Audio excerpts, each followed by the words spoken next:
tous, on se retrouve aujourd'hui pour une vidéo de présentation de 4x4. Donc je suis avec Paul de Catalan 66, il va nous présenter les engins avec lesquels il roule. Alors Paul, Salut tout le monde. donc bon, on vient de tourner une vidéo, donc on va pas faire genre on vient de se rencontrer, hein. Donc bon, donc on est là, tu vas nous présenter le véhicule avec lequel tu roulais jusqu'à présent. C'est pas moi qui roulais, c'est mon père. C'est ton père, C'est allez. le véhicule de mon père, voilà. Donc châssis de Range Rover V8 classique, Ouais, et il y a que ça du Range Rover. il n'y a que ça du Land Rover. Il y a que les deux poutres. Donc ouais, châssis de Range V8, cage complète avec une silhouette de Range Rover Evoque. Donc de l'Evoque, Avec on a les phares les, aussi. ouais, en fait on a les deux phares de l'Evoque, Evoque Ouais. phase 1. Calandre recoupé au milieu, rétréci. Et capot pareil, capot C'est des petits d'Evoque, détails ça. voilà, capot d'Evoque qui a été rétréci au milieu pour lui donner la gueule de l'Evoque. Et derrière aussi, on a récupéré du coup les phares de l'Evoque Ok, pour avoir tout l'éclairage de l'Evoque qui est fonctionnel. génial. Ok. Alors du coup dessus, qu'est-ce qui est fait, qu'est-ce qui a été modifié Alors dessus, bah, du coup c'est une voiture qui a été faite par Golden Coast Custom à l'époque, il y a une vingtaine d'années. Voiture typée un peu américaine avec position de conduite vachement en arrière. C'est vraiment ouais, typé un peu bouncer, voiture un peu pour faire du crawling, quoi. Du coup, qui dit voiture type américaine dit moteur américain. Eh ouais. Ouvrir le capot.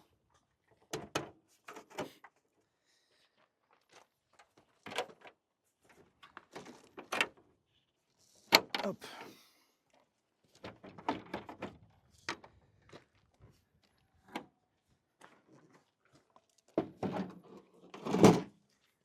Oh là.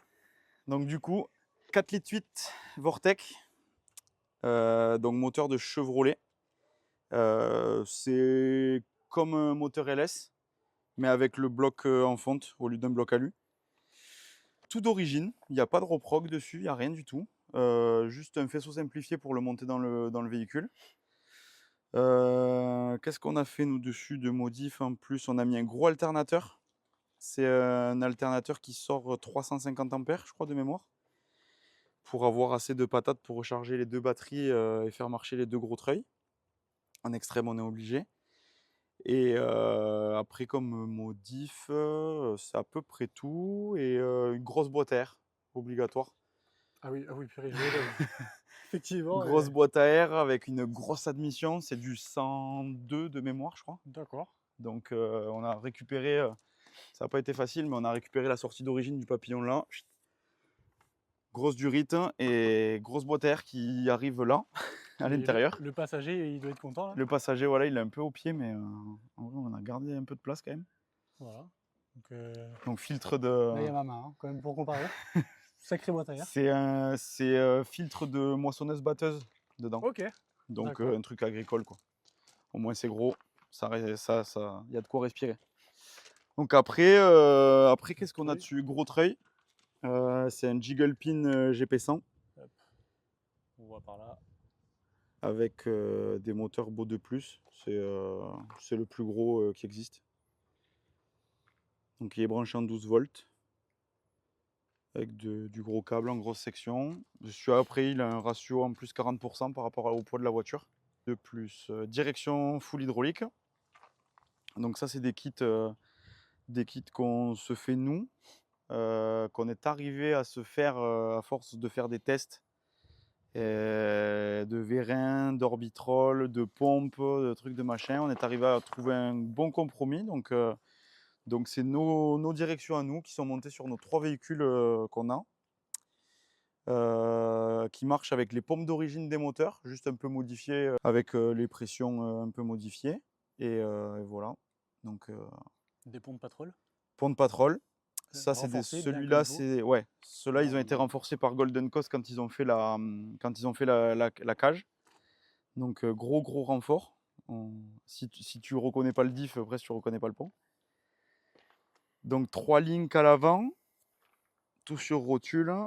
avec, une paire de RCV à l'intérieur. Donc tout est renforcé. Des coilovers Fox en 2 pouces 5.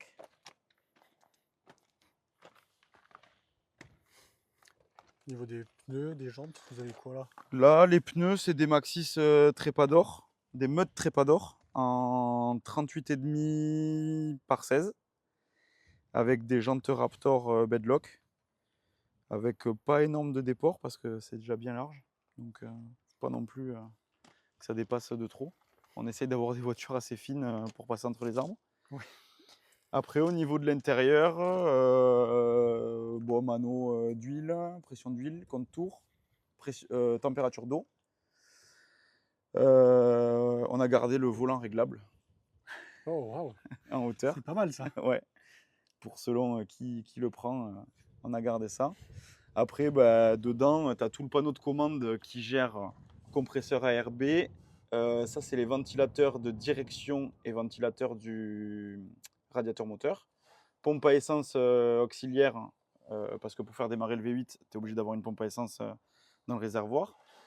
Coupe-circuit des treuils. Tout ça, c'est l'éclairage de la voiture, donc les barres LED, les feux, tout ça. Deux blocages, pont avant, pont arrière. Les deux treuils, enroulés, déroulés. Les deux manos des deux batteries qui sont sous les sièges pour faire marcher les treuils.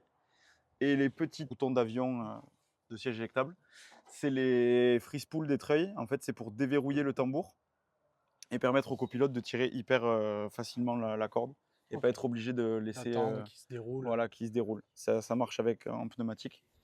Donc voilà, pour l'intérieur. Après, tout ce qui est faisceau, calculateur de boîte, boîte à fusible, calculateur moteur, tout est au plafond pour que ça soit un maximum étanche si tu vas dans l'eau. Gros bac de rangement au milieu. Ça avait été cool quand ils avaient fait la voiture. Franchement, ils avaient pensé un peu à tout. Donc, gros bac de rangement qui peut te permettre de mettre des sangles, une petite caisse à outils et tout ça. L'extincteur, obligatoire, nous, sur les courses. Là, c'est pas les bons sièges, entre guillemets. Normalement, il y a des sièges en alu dedans. Mais vu qu'on part avec dans 15 jours en Croatie. Vous avez privilégié le confort. Ouais. Ouais, parce que tu passes 7-8 heures de la journée dans la voiture. Si tu es dans des sièges en alu, c'est un peu la misère. Après, derrière, qu'est-ce que tu as? Tu as le réservoir, donc qui est là, avec un réservoir tampon et un filtre et une pompe en dessous. Donc le réservoir tampon, en fait, il ne te sert à pas déjauger. Il est toujours alimenté en essence par la petite pompe. Donc tu as 1 litre où tu peux être sur le toit et le véhicule il tourne. Ok. En fait. Bon, les V8, ça aime pas être sur le toit. Niveau huile. Ouais. Voilà. Bon, aucun attention, c'est pas Voilà, fait pour. c'est pas fait pour. Ça, on est en train de bricoler dessus pour le finir pour la Croatie, mais ça, c'est toutes les mises à l'air des ponts et des boîtes qui remontent jusqu'en haut de la voiture pour que ça soit vraiment bien étanche. Ok. Tu as le radiateur qui est là, derrière, ici, donc un gros radiateur en alu avec un ventilateur qui avait à l'époque été fait sur mesure pour la voiture. Et puis voilà, après on a le treuil arrière qui est ici, c'est un Warn 82-74. C'est à la base un vieux treuil, mais celui-là il a été tout refait, donc tout renforcé à l'intérieur avec des axes renforcés, toute la pignonnerie renforcée. Donc pour un treuil arrière ça suffit largement. Là, le véhicule est vraiment pas très lourd, ça pèse 1,8 tonne. Oui. Avec la roue de secours, le plein et la caisse à outils. Ok. Et 2 personnes dedans. C'est plutôt Donc léger. c'est pas mal, franchement, entre 1,8 tonne et 1,9 tonne, c'est plutôt pas mal. Après, ben, pareil, les mêmes coils à l'avant qu'à l'arrière, des bump stops, un pont de GR avec le blocage d'origine du GR. Ah, c'est pas mal. Il reste encore la capsule que tu peux voir là. Donc qui marche en pression avec le compresseur ARB et un régulateur de pression. Alors que sur le Patrol d'origine, il monte en dépression avec 2 poumons. Donc là, il marche en pression et voilà. Et donc celui-là, il est à vendre là. Donc celui-là, il est à vendre, ouais. Parce que Parce qu'il y a ton nouveau juste là qu'on voit là derrière toi. qui est encore derrière. Qui est encore. Ah oui, c'est vrai, c'est le nouveau nouveau. Le nouveau. C'est celui-là qui est tout au fond là-bas au fond. C'est pour mon père, celui-là. C'est Voilà. celui-là au fond qui Qu'on est en train de refaire. Et donc celui-là au fond, c'est un véhicule qui a été fait il y a une vingtaine d'années. Bon, on peut aller le voir. Hein. Donc ça, c'est le nouveau de papa. C'est le nouveau de papa, celui-là, voilà, qu'on est en train de modifier. Donc là, on a dégagé le moteur. Donc c'est un vrai Tomcat. Donc un Tomcat, c'est un châssis Land Rover de Discovery ou de Range, avec toute une cage faite en Angleterre. C'est des châssis que tu peux acheter déjà prêts ou à souder, comme tu veux. Donc il est numéroté dedans, tu as la petite plaque Tomcat. Donc c'était un 300 TDI à la base, qu'on a enlevé. Et il va y avoir de greffé dedans, un TD5. Voilà. Donc il est là pour l'instant. Il attend que l'autre soit vendu pour commencer à attaquer. Et on reviendra le voir une fois fini. Voilà. On le laisse du suspense un peu. Voilà. Ce papa, je pense qu'il va se faire plaisir là. Ouais, ça va être une belle machine. Donc ouais, l'Evoque est à vendre. Il est à vendre, donc on le vend sans les treuils, parce que du coup les treuils vont partir sur la nouvelle voiture. Ok. On garde nos treuils. Après, dans l'état comme elle est. Voilà. Voilà, donc si Comme vous êtes elle est là. intéressé, Catalan 66, juste là, c'est écrit. Vous envoyez un message sur Facebook, sur Instagram. Voilà, vous rentrez en contact et vous passez le voir. Exactement. Du coup, ça, c'est le tien. Du coup, ça c'est le mien. Voilà, Voilà. là je me trompe pas, là c'est bon. Là c'est bon. Là c'est bon. Là c'est le mien. Donc, châssis de Toyota. J'ai du mal à le dire. Châssis de Toy. Donc, En fait, on est venu chez Catalan pour voir des Land Rover, ouais. mais il y a du Patrol et du Toy. Châssis de Toy. Non, sérieusement, châssis de Toy qui va très bien. C'est un châssis de LG. Bon, il reste pas grand chose du LG. Qu'est-ce qu'on a du LG? On a la poutre, les deux poutres moteurs qui partent du pont, là, ici, qu'on voit encore, et qui se terminent là, derrière les sièges. Juste ici. Là. Et après, c'est que du tube, que du tubulaire. Donc celui-là, ça fait 1 an que je l'ai. Donc très bonne base, franchement. Le gars qui l'a construite avait très très bien bossé. Il y a eu quelques trucs à reprendre, mais pas des masses. Là, je bosse un peu sur la suspension parce que ça allait pas top. Donc là, j'ai changé les 4 coils. Ça commence à aller mieux. Il y a encore un peu de taf, mais ça va mieux. Après, tout en tirant en alu avec des grosses rotules Uniball pour pas que ça bouge. Et franchement, ça bouge pas, c'est un bonheur. Il y a une sway bar à l'arrière. C'est en gros une barre stabilisatrice avec une barre de torsion qui passe dans le châssis et qui est tenue par ces 2 bras et ces biellettes-là. Et en fait, ça évite les gros mouvements de caisse et ça évite que les amortisseurs poussent dans les dévers. D'accord. Ça te bride un peu le débattement, mais au final, tu gagnes en confort et en assise du véhicule. Donc c'est vraiment, vraiment bien. C'est vraiment Bon, efficace. après, il a l'air de débattre. Ouais, pas mal. non, ça croise quand même. Après les petites vidéos que j'avais vues de toi. Non, ça croise quand même bien. Elle est vraiment bien faite, cette voiture. Elle est très, très basse. Je suis vraiment pas grand et en fait, au niveau du toit, là, on est à 1,85. Donc, tu es assis vachement bas. Le poids est vraiment bien réparti en bas. Donc, elle est vraiment autant à l'aise dans le rapide que dans le franchissement. Elle est vraiment, vraiment bien faite. Ça reste une voiture, entre guillemets, modifiée, parce que tu gardes quand même un châssis échelle au milieu, mais qui est quand même un petit peu course pour pouvoir un peu rouler vite Et là-dedans, on et y faire du retrouve, franchissement. on y retrouve quoi du coup là? Alors là-dedans, donc ça c'est le support de la dashboard, parce que du coup, toutes mes infos moteurs sont sur une tablette, Ok.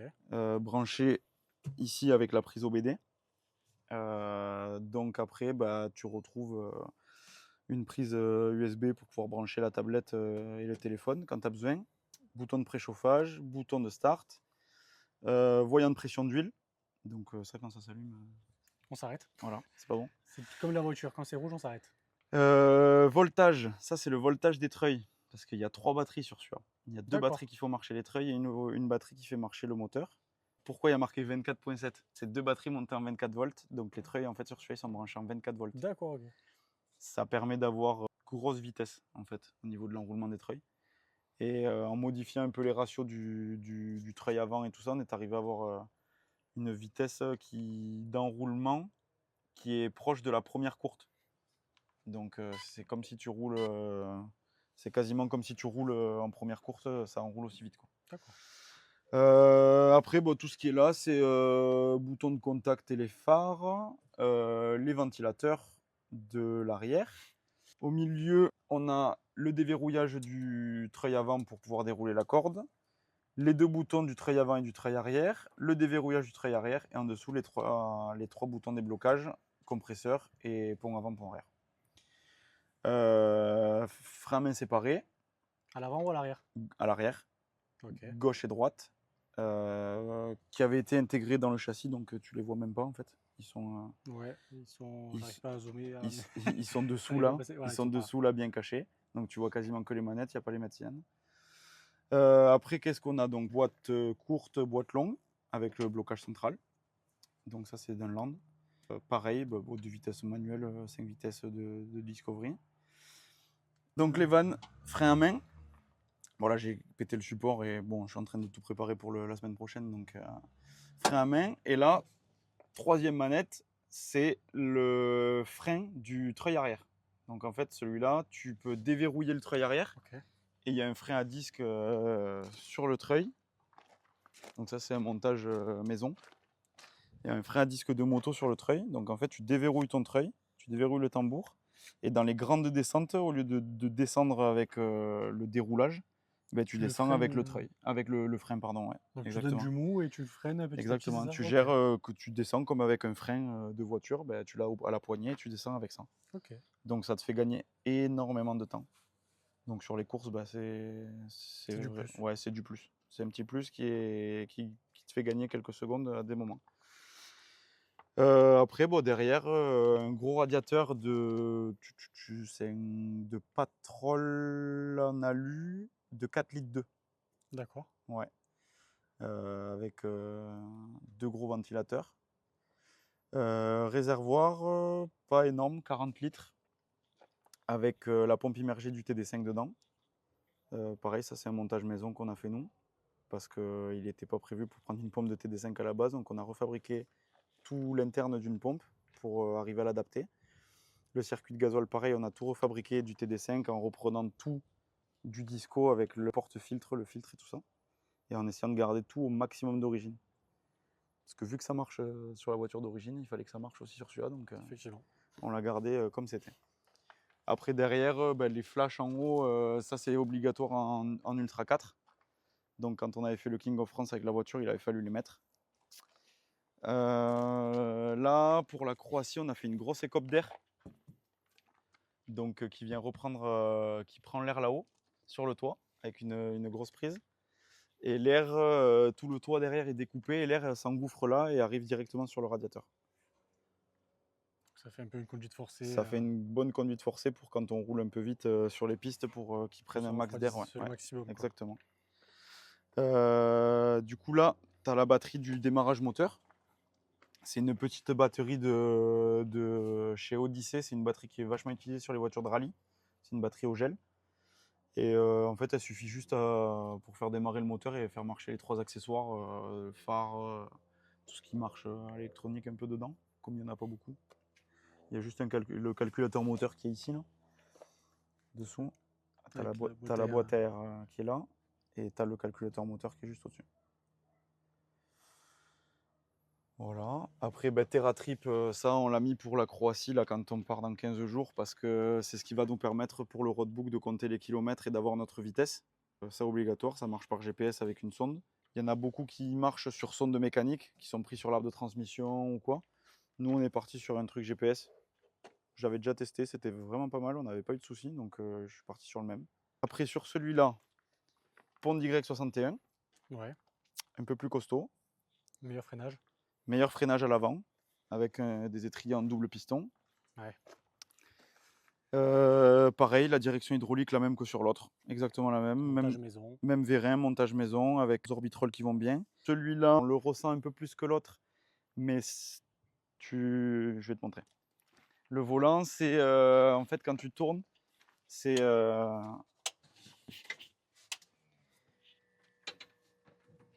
t'as pas besoin de trop tourner en fait. Donc là, si j'ai pas besoin de faire un tour entier, je fais un demi-tour d'un côté et un demi-tour de l'autre pour braquer à fond. C'est pas mal, ça tourne bien. C'est comme un petit karting. C'est pratique. Hein. Voilà, c'est un petit karting. Donc c'est ce qu'on aime bien dans ce montage-là, c'est que c'est assez précis. Même quand tu roules vite et tout, ça va vraiment bien. Donc c'est pas mal. Je vais ouvrir le capot.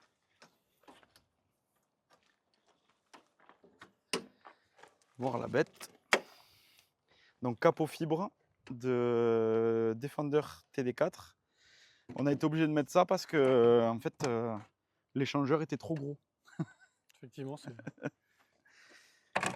Et pour le passer, on a eu du mal. Donc bon, Land Rover, ça fuit toujours un peu. Hein. C'est un peu gras, mais si c'est gras, c'est qu'il y a de l'huile. Et que ça marche. Et que ça marche. Donc sur celui-là, grosse admission, on a mis ce qu'on pouvait passer de plus gros. Parce que comme tu vois, le moteur, il rentre vraiment au millimètre dans la voiture. Comme elle était faite avec un... Pas beaucoup de place là. Non, il n'y a vraiment pas beaucoup de place. Quand je l'ai eu, il y avait un 3 litres, un KZT dedans, qui marchait très bien, mais qui n'a pas marché longtemps. Donc quand il a fallu mettre le TD5 et qu'on a vu que l'ensemble moteur-boîte mesurait 17 cm de plus que le KZ, on a dit qu'il va falloir quand même faire de la place.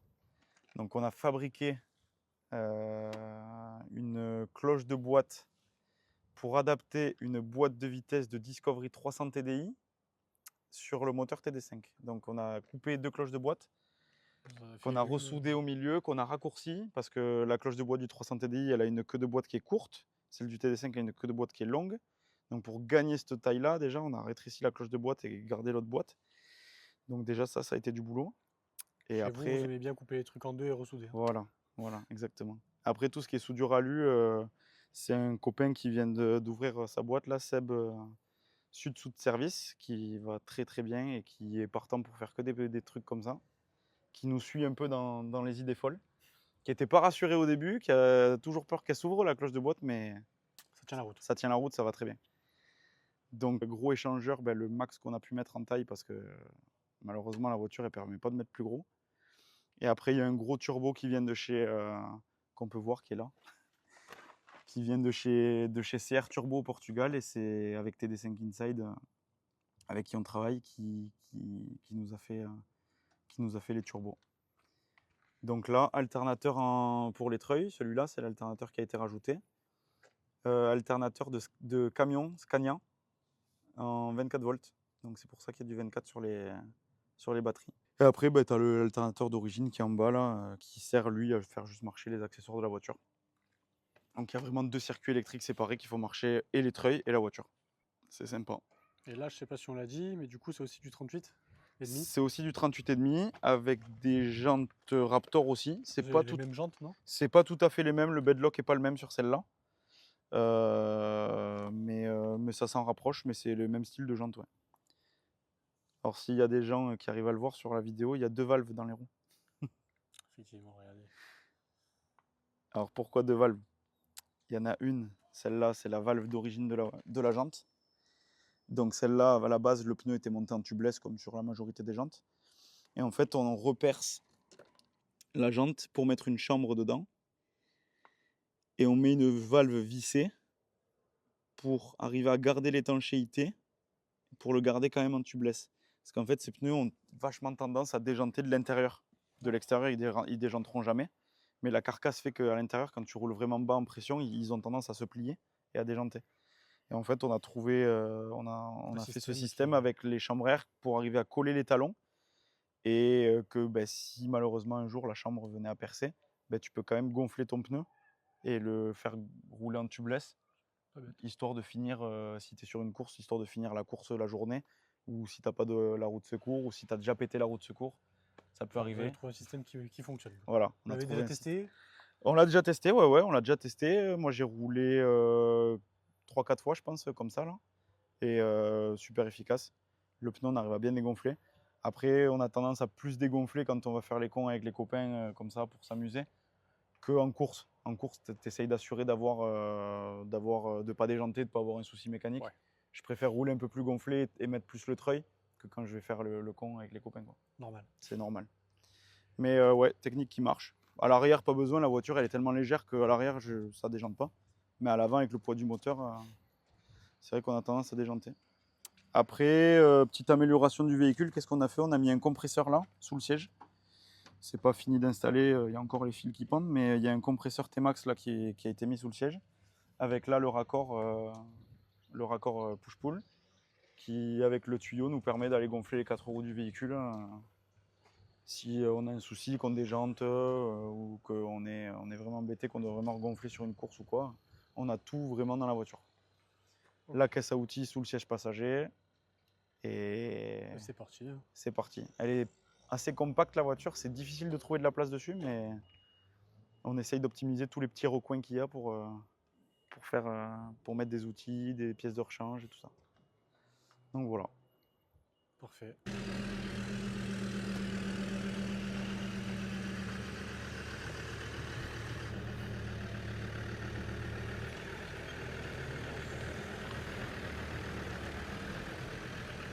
Donc du coup, celui-là, donc DEF 110 TD5 de 99 ou 2000, je crois. C'est les premiers TD5, TD5 10P, phase 1. Qui avait été récupéré, qu'on a racheté dans un piteux état, celui-là, qu'on a tout refait et qu'on a équipé pour faire plus typé rallye raid avec un arceau intérieur, des baquets, de la bonne suspension et qu'on se sert aussi pour faire des assistances donc quand on part sur le rallye des gazelles et tout ça. Donc celui-là il est allé pas mal de fois au Maroc, il roule beaucoup d'ailleurs pour aller au Maroc celui-là. Donc TD5, niveau prépa, gros échangeur, gros turbo, boîte à air modifiée. Voilà.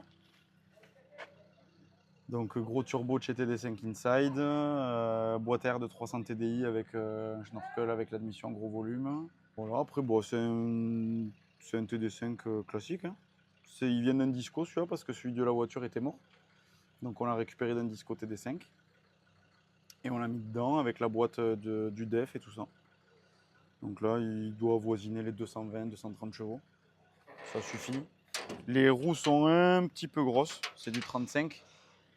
C'est un petit peu gros, mais après dans le sable et tout, ça va quand même pas mal. Il faudrait qu'on descende un chouille d'une taille de roue. Après, niveau transmission et pont rover basique, renforcé, même meneuse renforcée, bloc avant et arrière ARB. Dedans, donc arceau intérieur, deux baquets, tableau de bord modifié avec toute l'électricité et les fusibles à disposition pour tout avoir sous les yeux. Donc on a plusieurs configs sur celui-là, donc soit quand il y a les filles partent au gazelle, on peut mettre e-track et l'unique qui leur sert de balise GPS et tout ça, donc on a plusieurs supports avec tous les branchements derrière. Nous, quand on part en orga, on est obligé d'avoir le GPS, la radio de l'organisation, notre radio perso, donc il est assez modulable. Radio pilote-copilote de chez TerraTrip, donc là bon, on roule avec pas souvent, donc on le laisse en place. La radio, on est obligé d'avoir mis des petites enceintes quand même, pour avoir un peu de son, même si tu n'entends pas grand-chose de la voiture, mais c'est toujours ça de plus. Celui-là, il y a un extincteur automatique dans celui-là, donc qui est ici, au milieu entre les deux sièges, D'accord. que tu peux voir. Donc en fait, tu tires cette manette. Il y a plusieurs buses placées dans le véhicule. Donc tu en as une là au pied passager, tu en as une autre au pied conducteur, une autre sur le turbo, une autre sur l'alternateur, donc au point entre guillemets sensible où le véhicule peut prendre feu. Et en fait, quand tu tires sur cette tirette, tu en as une dehors aussi. La poudre part direct. Faut pas se tromper. Faut pas se tromper avec le coupe-circuit. Non, mais il y a une goupille, hein, tu l'enlèves que quand tu es en course ou que tu roules. Est-ce qu'il y a un règlement particulier? Il faut pas modifier le moteur dessus? Alors, pour les rallyes féminins comme le Gazelle, le Rose des Sables et tout, il n'y a pas de règlement particulier, pas besoin l'arceau n'est pas obligatoire et tout, mais nous, on trouve que c'est quand même un élément de sécurité quand tu vas dans les dunes. Ouais. Que tu commences à avoir une voiture qui marche un peu et tout, d'avoir un arceau, c'est quand même un peu mieux. Donc, c'est pour ça que nous, on l'a fait comme ça, puis on l'a fait aussi pour nous, pour en profiter. On s'en sert aussi pas mal pour faire du remorquage et tout ça. Donc, quand on part Sur les remorquages, derrière, on fout les caisses de sangle, les outils et tout ça. Celui-là, il y a un gros réservoir dessus. Donc d'origine, ça fait 80 litres. Celui-là, il fait 140 litres pour avoir une grosse capacité. Donc au lieu de l'avoir juste au milieu, il remonte là. Il passe derrière le châssis, il épouse le châssis derrière. Suspension, ben, tu as des amortisseurs à bonbonnes séparés. Ils viennent de chez Suspension Sport, c'est un fabricant français avec qui on travaille. Donc on est station de montage et on est distributeur Suspension Sport. Il y a plusieurs modèles chez lui avec de la bonbonne séparée, sans bonbonne. C'est des amortisseurs qui sont fabriqués en France, c'est fabriqué dans l'Est, qui sont pas réglables à la main pour l'utilisateur, mais qui sont réglables à l'usine si tu lui demandes en fait. Donc il te le fait au poids de ton véhicule, à ton utilisation, à la taille que tu veux. Et c'est vraiment un bon compromis si tu veux des amortisseurs pour une voiture de voyage ou même une voiture de course. Et c'est vraiment pas mal. C'est reconditionnable, tu lui envoies, il te refait tous les joints, tout ce qui est abîmé et tout. Tu payes la prestation et voilà. Derrière, donc, hop, porte-roue de secours. Obligatoire parce que sur les defs, c'est fixé sur la porte et sinon tu arraches la porte avec les secousses. Donc bon, là on rentre des coms, il y a un peu des affaires dedans. Mais du coup, ouais, c'est un 110, donc on a quand même un grand espace derrière où on met, ben, quand tu pars en rallye, les roues de secours, le frigo, les caisses à outils. Il y a une malle de pièces dédiées à la voiture avec vraiment beaucoup de pièces de rechange. Tout ce qui est rotule, croisillon, barre de direction, calculateur d'avance, un embrayage. Vraiment quasiment tout le nécessaire pour réparer si tu as besoin sur place, si tu es en panne ou quoi que ce soit. Voilà. Après, bon, c'est un arceau qui fait que la cabine avant. Il n'y a pas l'arrière. Il a été dans plusieurs configs celui-là. On y a mis un lit derrière, on y a mis les caisses, on y a mis un peu tout. Il est quand même pas mal modulable aussi. C'est un engin assez polyvalent. Et donc là, maintenant, il va servir plus au niveau organisation ou... Celui-là, il part tous les ans niveau organisation sur les gazelles, déjà, ça c'est sûr. Après, pourquoi pas, nous, par la suite, peut-être faire un ou deux petits rallye raids, pas forcément homologués, mais comme l'Oasis, des trucs comme ça. D'accord. Ça, je pense que ça y viendra un jour, quand les vieux, ils auront un peu plus de temps pour l'utiliser. Que ça leur plaît un peu, donc je pense qu'ils partiront un peu avec. Mais en attendant, ouais, ça nous sert pas mal comme voiture, entre guillemets, du garage, quoi. Pour faire des petits trajets quand on a tracté la remorque, amener des outils, faire des dépannages, qu'on a des clients qui tombent en panne un peu à droite à gauche. C'est vrai que c'est la voiture à tout faire, quoi. C'est une bonne voiture à tout faire. Elle est sympa comme voiture, ça va. Sympa. Il y a pire pour rouler. C'est sûr. Donc voilà. Après, il y a une ligne, il y a une grosse ligne d'échappement de chez Tequinox qui a été faite sur mesure quand ma mère est partie au rallye des gazelles avec. Donc plus gros diamètre.